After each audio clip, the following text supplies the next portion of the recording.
Raghav Kumar. He is the co-founder of Tiny Farm Lab and also the host of Tiny Farm Friends podcast. And in 2019, he started making mud houses, and he also helps people design and build their hand-sculpted community-built natural homes. I'm Raghav, and by education, I'm an architect, but I don't associate myself with an architect anymore, but more of an artist. But we are always morphing our identities. But yeah, I did work in conventional architecture for three and a half years, and uh, it was for a German firm. And even though it was a corporate setup, we did try and do sustainable things. I worked on platinum rated green buildings, but by the end of it, like I realized that of course I had white hair by the end of it, because you know how it is in the corporate setup. But apart from that, I also realized that what I was doing wasn't really sustainable. Like it was more like, so basically Tiny Farm Lab came out of a consequence of a lifestyle choice that, like, my brother Ansh and me wanted to make a shift. So we both started it. So idea was to actually reclaim things that are basic to us, like roti kapda makan. So we wanted to create an environment where, like, all the rebels, misfits, and dreamers, thinkers, doers could come here and create something sacred with their own hands and with the help of natural materials.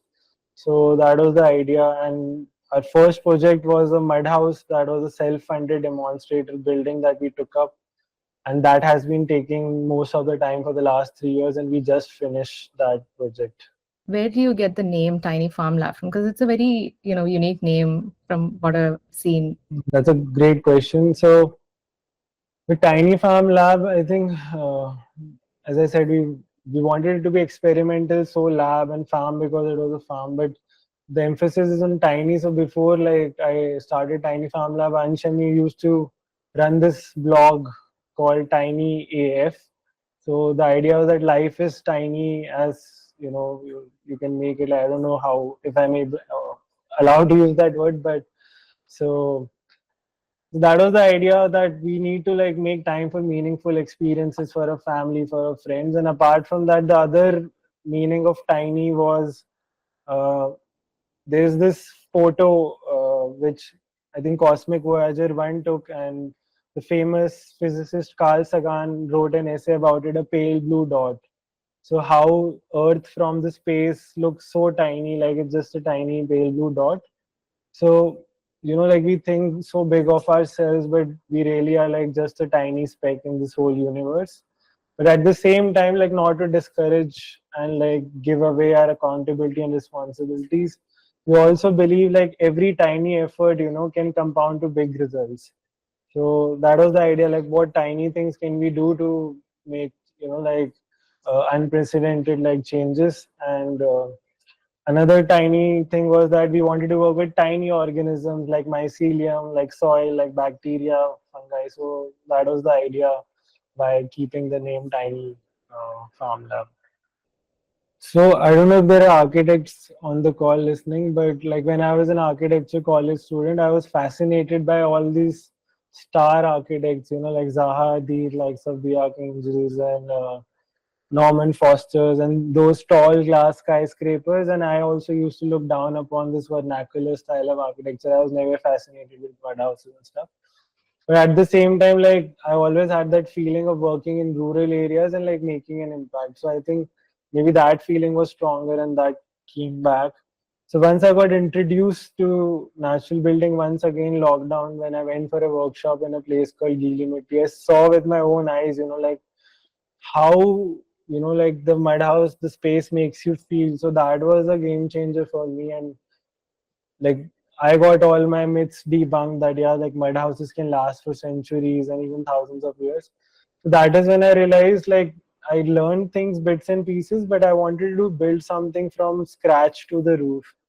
So my Ansh and me had, like, Ansh, my brother, and me, we had decided that we build something with our own hands, something sacred, because we live in a world which is fast paced, like speed dating, fast food, fast fashion, now Blinkit, 10-minute delivery. So I felt that, like doing something like this, like slow architecture, is very counterintuitive and counterculture. But at the same time, we wanted to explore like how people used to build in communities and how it is to build, like sacred spaces. By starting this project, like when we build with something with hands, driven by nature's creativity, and when so many people like put the labor of love in it. So this house, I think more than 100 people from over 18 countries, like from Brazil to Japan to US to Spain, Europe, all over, they've come and like given their energies of love, and like every house has a story to tell. So that was a vision also, like, and people feel the beauty inside. Like even a child can feel it, and somehow, like even elderly people who are not from a design background, so we wanted to create a beauty that doesn't need intellectualization, or it doesn't need to be objective. It comes from an intuitive sense. Okay, this thing feels beautiful.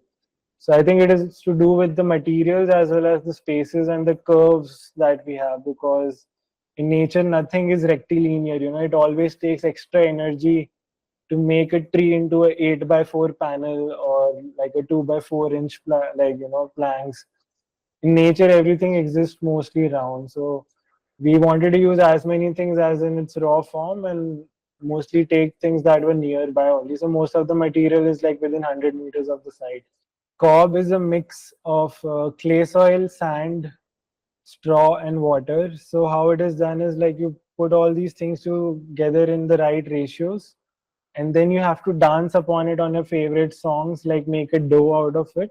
So you can imagine like we were dancing from Albanian folk to like Diler Mendy's Tunuk Tunuk. So it was a very, like vibrant site always, and very tactile work going on.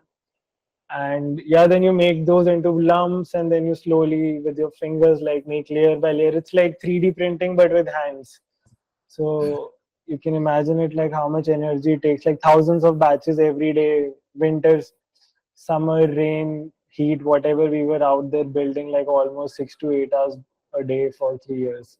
As a child, as soon as we, like put sand in our hand or clay in our hand, it is very innate and intuitive to start molding it, and which we have lost touch. In a way, we have suppressed our building instincts.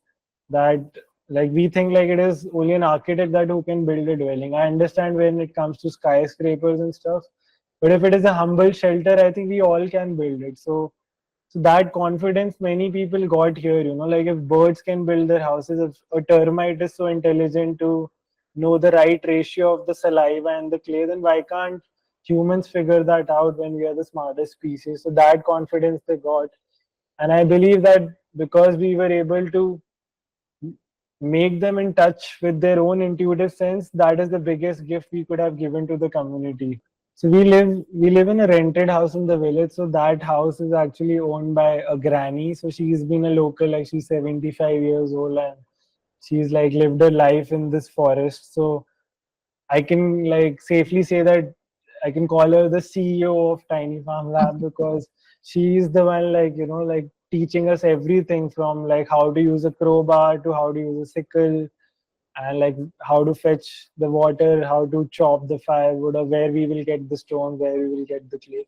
So like she was the one like introducing us to the indigenous wisdom, how to make baskets using straw. Or so like we also got to understand like how circularity has always been a part of India. It's just that we need to look within ourselves and like not towards the west for circularity. So there, for the rural population, it comes so intuitively, like how to even use waste. So she has like old cart, like charpai, like when the ropes were destroyed, she used her old saris and made such a interesting looking art piece, which is a cart like with multiple printed saris as a textured, like pattern to sit on. So like we learned a lot from her just by observing her, and of course villagers have now become like an extended community. It's a very small, intimate village with just 6 houses. So yeah, they have been, of course, like a lighthouse for us when we came here. What I'm afraid about is like, yes, we were colonized as a country for a long time now. What I fear is eco-colonization, like, like in the name of living close to nature or getting good intentions, bringing good intentions to the mountain, you can forget the indigenous people who are living there and not include them in your philosophy or your resort or permaculture retreat what you're building. So we need to be really careful about that. If people are moving from the city to a certain place, you don't come from a place that, okay, I will tell them what to do and like I will show them, like I'll get the change. I just thought that I would have been more patient and like when I started this journey. And I used to think in terms of, like just how much we can do it in a year. So we overestimated what we can do in a year, but we underestimate what we can do in a decade. So that I feel is a big learning that we have come here, and now we are more patient with things, and we know that eventually everything will come together as a beautiful picture, and we see them as like tiny pixels right now which will zoom as and when we zoom out, it forms that picture like during a decade. It's like everything in nature, like nature takes its own time, like you don't sow a seed and like dig it the next day to see like how your efforts have impacted the surroundings. So that's the same thing now. We're approaching our future, that things will take time, and we need to like keep moving forward in whatever capacity and whatever tiny efforts that we can do, and that would compound to bigger results.